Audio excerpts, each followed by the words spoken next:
Good morning, Foxes. I hope you're strapped in because today's lore video is on Morytania, one of my favorite places to learn about, so let's dig in. Stay tuned next week for the Wilderness lore video. You guys rock. Before the God Wars, Morytania was actually a rather peaceful land, with its northern half being a part of 4 and 3, and its southern half being known as Hallowvale. During the Second Age, early Third Age, this was a kingdom ruled by the Icene, who were a Cerdominist race. The land, which had once been fertile, fell during the God Wars to the vampires, which resulted in it being renamed to Morytania. The capital was the large city known as Meyerditch. East of what is now Verschenhaza is a lighthouse known as the Everlight, and where newcomers from the Icene homeworld would arrive. It is said they also held some sort of sports competition known as the Dominion Games. Kharyll, also known nowadays as Canifis. This originally was a fortress in the Second and early Third Age that was controlled by Zaros. It was destroyed during the God Wars though. It's assumed that the invasion of Hallowvale by Lord Draken was the cause, but no proof has been found. Using the ancient spellbook, there's a Kharyll teleport that will take you directly to the modern-day Hair of the Dog pub. The fall of Hallowvale. During the Third Age, Lord Lorenil Bergidiad Draken led a huge military army comprised of vampires, werewolves, and other magically infused races. This was brought about because Draken had helped the Maharat Zamorak in overthrowing the deity Zaros during the late Second Age. When Zamorak returned nearly 20 years later, he started the God Wars and gave Draken permission to conquer Hallowvale. Crossing the River Salve, Draken invaded Hallowvale, and, though his vampires were many, they had a very difficult time fighting the Icenes, as their lightness made them unable to be mind-controlled by the vampires. Refugees fled and founded Burg de Rot and Morton, which were ignored by the Vyres until recently. The Icenes also used anti-vampire weapons, including Blisterword, to help increase their odds. Unfortunately, Draken persisted, taking a personal grudge against the Icenes now. With his massive army, he was able to push them back and soon took up camp outside the capital. The Everlight Lighthouse shines brightly, keeping the vampires at bay, acting like a natural repellent.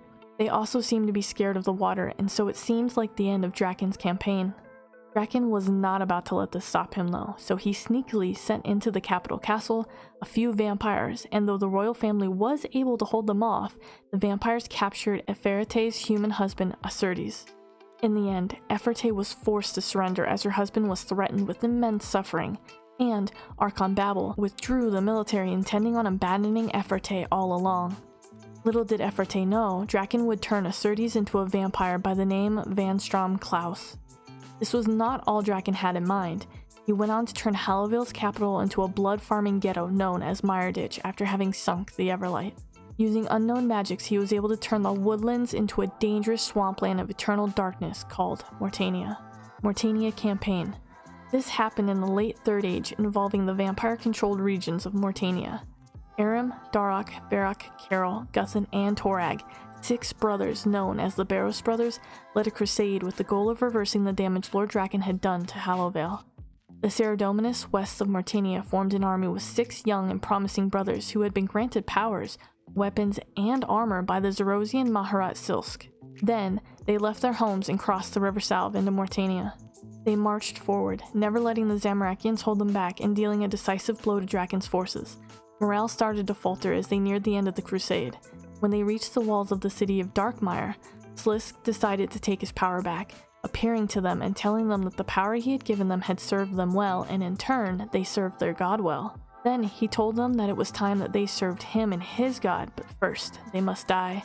It was then that the vampires attacked again, but this time they struggled harder than they had during the entire campaign, so they retreated back to their camp, and that night the brothers died.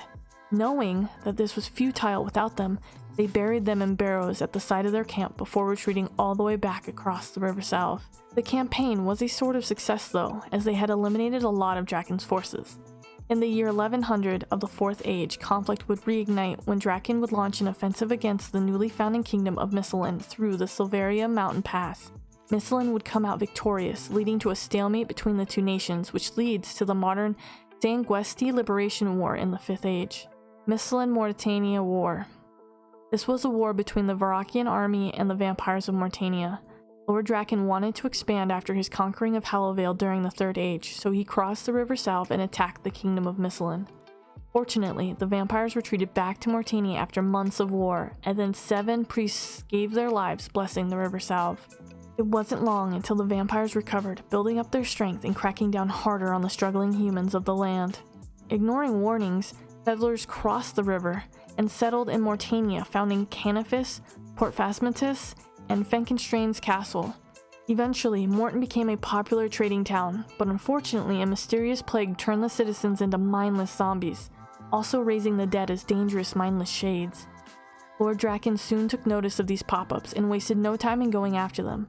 Only Canifis submitted, leaving Fenkenstrain's castle to fall. Port Phasmatis used ectoplasm to shield themselves from the virus, but, in the end, died and turned into ghosts that are unable to move on. After the blessing of the river salve, it's said that Ivandis Seergaze still tried to battle the vampires, which ultimately led to his death later on by Lord Draken himself. Ivan supposedly had an object of his channeling power, called the Rod of Ivandis, on him, which is a weapon that's very powerful against vampires. During the 5th Age, the Myarchy formed, which is a group determined to stop Draken and his horrendous ways. They currently reside in Bergdorot and Meyerditch and are working towards liberating the enslaved people of Morytania and overthrowing Draken for good. Doing good work, they have managed to get on Van Stromklaus's radar, who will stop at nothing to squish them. Thusly, the Sanguesti Liberation War, which involved the Myarchy trying to reclaim the Sanguesti region from the hideous House Draken.